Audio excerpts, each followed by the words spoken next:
তারাও উপস্থিত হয়েছেন। আমি অনুরোধ করব মাদ্রাসা মুহতামিম সাহেব এবং আপনাদের যারা জিম্মাদার আছেন তারা আপনারা আসন গ্রহণ করার জন্য স্টেজে আসার জন্য সকলের প্রতি অনুরোধ করছি।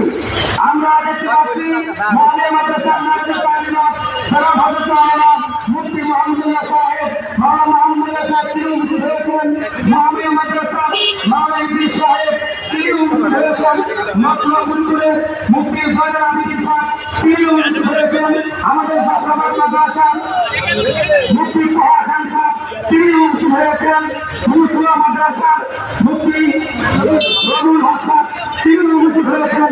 এমনিভাবে আমাদের চাঁদপুর জেলার বরেণ্য উদীয়মান সমস্ত আজকে আমাদের এই প্রোগ্রামের সাথে